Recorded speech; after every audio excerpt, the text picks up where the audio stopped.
Друго какво? Доколкото знам, не само с... Да, намира се в подземята, в симбиом с кореновата система на някои от тези видове дървета, които споменах. Да, разбрах, че няма... Той си е точно тази, нека да кажа, грудка, която видяхме, без стебло, без корен, без нищо. Гъбите е вид гъба. Гъбата знам... в кореновата, в тънките нишки на корените на дървото. Да. В кореновата система. Виждаме сега кученцето как търси. В момента това сме пуснали и виждаме кученцето как рови и как търси. Има ли опасност да... Да, ние сме се приготвили също така да кажем на зрителите, че след малко ще видите демонстрация. Казвам демонстрация, защото все пак не сме в гората. Тук на една поляна сме заровили няколко трюфела и ще пуснем тези прекрасни любимци да ги открият. Значи ще направим вариант първо с младото кученце, което е на 4 месеца, още подлежи на обучение. За сега ходи заедно с по-възрастното куче из гората. Просто първоначално трябва да излиза, да усети всички миризми, които съществуват в гората, да види начина, по който голямото куче ги намира, как... Не виждаме кучето, виждаме видео, което сме заснели преди това, как ти събираш трюфели с кучетата. Искам да те попитам, виждам, че те ги изравят и ги намират доста на повърхността, така ли? Аз мислех, че са много надълбоко трюфелите. Да, по принцип, летния и есения вариант на трюфелите се намира не на голяма дълбочина в земята, но всичко зависи от влагата. Ако времето е по-сушало, трюфела самичък слиза на по-дълбоко в подземята. Ако времето е по-важно, се намират по-на повърхността. Видяхме те ти как намери и разчупи. Това са най-вече за черните. Да, видяхме те как разчупи един, който ми изглеждаше много мек. Беше развален, беше изгнил или той не е толкова твърд? Понеже му е минал периода на зрялост, така се каже, прецъфтял, в самата земя са го натиснали черви и съсипал се и в това състояние го извадихме просто, да се покаже, защото намират се и такива, особено лятото, много от покрай здравите се намират и такива изгледи. Добре, как се размножава този трюфел за гъби? Знам в гората, когато берем, че е добре да не ги изкореняваме, да режем до пънчето в случая. Точно. Това е по същия начин, колкото се разпространява гъбата. Имам един мицел, който се разпространява в корената долу под земята. И значи единственото за когато се вадат трюфелите, трябва да се внимава. Ако кучето е добре обучено, то само знае как да ги извади, не ги наранява с лапичката, вади ги. От търсача се иска само да отиде после на гнездото, което са намерили трюфелите и да зарине с същата земя, която е изкопало животното. Другия вариант е да се отиде до кучето, да се спре да копае кучето и да започне човек да ги вади с... Да, ти ще ни покажеш с кучетата как се случват нещата, но аз съм чела, че с прасета се търсят трюфели. Значи това по принцип някога се е използвало. Аз, доколкото знам, в Италия категорично забранено сега да се ходи с прасета.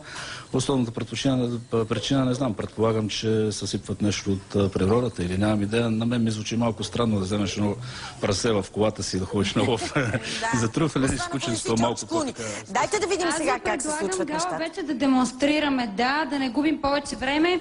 Ами да пуснем, всъщност ние ще пуснем ученика. Ученичката се надяваме да крутува. Ох, боже, боже. Как се казва, на колко годинки? Значи Спайк се казва и е на 4 месеца, лагото Романьово. Ма той е бебе, знае ли какво трябва да прави? В Италия. Да. Ами да го пускаме... Ще го пробваме, значи той по принцип малко съм се занимавал все още с него на тая тема, но ще се опитаме да направим една демонстрация с него. Айде. Да видим горе-долу. Добре, всъщност как става така, че естествено не го вземаш от улицата и изведнъж да почне да лови трюфели? По принцип тези кучета съм ги взел от кучкарници, които правят развъдници в Италия от поколения насам. Правят тази кръстоска, специално лагото Романьово, кръстоска от няколко раси кучета до придобиване на този вид. В Италия е най-разпространен и най-търсен и най-обучаван за бял трофел. Да го пускаме вече, тъй като напредваме с времето. Спайки, ела, метунче. Чакай са. Ах, боже. Кучето как заобичва трюфела? Той мина целият терен, душейки. Браво, метунче, браво. Намери ли го наистина? Браво. Да. Браво, момчета. Ето и награда получи. Браво, достатъчно, дай. Ела. Ела тук, Спайки, и стига толкова там. Тъй като Клаудия разбира какво се случва и се ядосва. Мога да пусна и Клаудия. В случая той Спайк показа някакви за мен направо чудващи резултати. В случай сме Спайки, ела тук, той ето продължава Той продължава да си рови. Спайки, ела, моето момче. Той е доволен, че сте му се зарадвали от успеха и си продължава. Искам да знам, нека да пуснем и Клаудия, ама искам да знам как се изваждат. Разбрах, че има инструменти специални, може би когато са по-дълбоко трюфелите. Ами докато я пускаме нея, може да демонстрираме с инструментите, те са ето тук. Зизо, ти пробва ли се да подушиш да откриеш някъде трюфел? Не ми се получава, нямам толкова развито обоняние все още. Ти виждам край масата се въртиш, където са в готов вид. Да. Абе аз нямам търпение да приключваме живата връзка. Този инструмент по принцип задължително се носи, но при добре обучени кучета редко се използва, защото кучето е това фактически, което ходи, надушва. В моя случай с Клаудия самичка го изравя, самичка ми го донася в ръцете, така че някой път, когато видя поведението, ето в случая отива на същото място, дете е бил предишния тръфа, когато... Всъщност, Гала, да споменем, че вече няма трюфел, обаче надуши мястото, където имаше. Защото е стоял там, да, миличката. Да. Ела, търси моето момче, дай. Клауди, ей, дай моето момче. Значи ето колко това дърво сме заробили едно друго тръфче, ето в момента това, което прави, се вижда, че също и на снимката. Извади го, моето момче. А има ли риск те също да си ги хапнат, докато ги вадят? Не, значи при това обучение, което... Дай го тук. Браво, моето момче, браво, стои. Остави, браво. Ето ти наградка. Ах, милата, браво. Гала, има ли време наистина да се върнем до масата, за да видим вкуснотите, които бързо, все пак се приготвят от трюфели? Има малко време, през това време може да ни кажете нещо за... Хайде, Клаудия, идвай. Не знам защо, полезни ли са трюфелите за нещо, имат ли някакви витамини, минерали особени? Предполагам, че чу Гала от ефир, има ли... По принцип има, защото всеки един продукт, изваден от природата, има някакви съдържания на... Да ми кажеш кое е най-вкусно сега да си хапна или да си намажа на филийката или на лазанята. Вкусно може и на двете да пробваш, желателно и на двете. Ще подгреме само за една секунда. Да. Значи това е варианта, който в Италия на изложбите за труфели се практикува най-често. На една такава препечена филийка се взима, независимо кой от продуктите, произведени от производител, който по същия начин... Би ли ми асистирал и с микрофона, за да отворя тези... Тук виждаме, Гала, консервирани трюфели, които са абсолютно в същата форма, които, от момента, в който се вадят. Така консервирани колко време могат да седят? Значи трайността на това бурканче от 3 до 5 години, но един път отворено има 72 часа трайност. Трябва да се консумират в този интервал. И пастата, която ти ми предлагаш? Така, пастата, значи тя рецепта не мога да ви кажа, защото това се прави в фабриките в Италия. Тези продукти съм си ги донесъл за лична консумация. Ето нощото, така. На нас са фактически... Издаде ми ти преди малко една малка тайна, че с дъщеря ти си изяждате по едно такова бурканче за закуска, кралска закуска. Това да разбирам ли, че означава, че и ти си приготвяш вкъщи различни рецепти? Само, че си ги приготвям по най-обикновен начин. Какво правиш? Настъргваш трюфела и го слагаш като подправка в някакво ястие? Един обикновен трюфел, да кажем... Аз специални рецепти нямам, но върху едни обикновени изпържени яйца на очи взимам пресното трюфелче, настъргвам го отгоре и си го хапвам.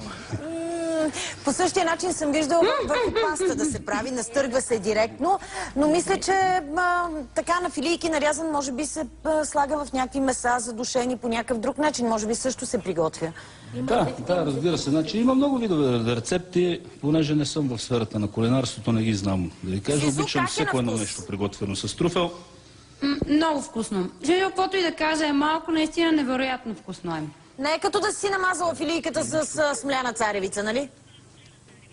И като циганска баница дори не е. Добре, разбрах, че има и сладко от трюфели. Това предлагаме някакво извращение, за да се покаже как всичко може да се направи. Да, аз лично не знам, ето, това е дегустация на лазанията с трюфелче. Тук взехме функцията и на Елица, така че другия път аз съм в кухнята да готвя трюфелите, които ще взема моля те, държа да донесеш един трюфел, за да сготви Елица нещо. Много е вкусно. Всичко За да не прекъсваме преждевременно, да продължиме. Кажи за сладките трюфели. Значи сладките използват се трюфелите в сладкарството. Не знам, лично аз не съм опитвал нищо с направеното с сладко с трюфели. Предполагам, че също ще бъде вкусно. Но това вече зависи от вкусовите качества. Че това е сладко, ама какво? Не е сладко, значи те са разрезани трюфели. Същите като тези целите, които са само, че са на парченца сложени. Да. Направо да се слагат върху порцията. Да. Аз предполагам, че тази паста, която си мажете в суров вид трюфел, който е сложен в зехтин само най-вероятно, защото зехтина съхранява. Трюфела не подлежи на така наречена термична, как се казва, смисъл, нали, да бъде прегряван, да бъде пържен и така трябва да се използва само в... Той преди малко ми издаде още нещо. Това, което виждате, разбира се, е зехтин от трюфели. Разбира се, както това си говорихме и с него, в България сме малко така доста идейни в кавички. И ми каза, че в ресторантите понякога сервират зехтин от трюфели, който всъщност е обикновен зехтин, но тъй като трюфелите вътре са се киснали и е поела аромата... Това мога да си го направя. Ще изпрося от Елица едно парченце от трюфела, който ще донесеш и ще си го сложа вкъщи в зехтина. Благодаря ви. Да, то понеже начина на съхранение. Гала, това от нас, целувки. Вземам един-два трюфела и ще си хапнем в студиото. Много ми беше интересно. Наблюдавай за Инеп да не пъхне някой трюфел в джоба си. Така, освен този, който ще донесе за нас, имам предвид. Само ще ти прочета нещо интересно, което колегите ми са открили в интернет за трюфелите. Този продукт е бил използван за магически обреди, като лекарство, още от Авицена е използван. Препоръчва го като афродизиак, който е способен да направи жената и мъжа по-чувствителни. Казанова се е възползвал през целия си живот от трюфели, затова си всъщност е тая негова слава. Не на трюфелите се дължи, не на друго. Така, съвременните химически изследвания потвърждават умиротворяващия ефект на благоуханието на трюфел. Вижте, Зизо, как беше една блага, така някакси, да. Такъв деликатес не можело да не попадне на масата на прословутия чревоугодник Карл Пети, а пък триумфа на труфелите тогава започва триумфа на труфелите в Париж, флорентинските готвачи обаче на Екатерина Медичи, които извършват културна революция в Париж, редовно са ги поднасили на масата й. Така че виждаш ли какви неща интересни ти казвам. Сега реклама веднага.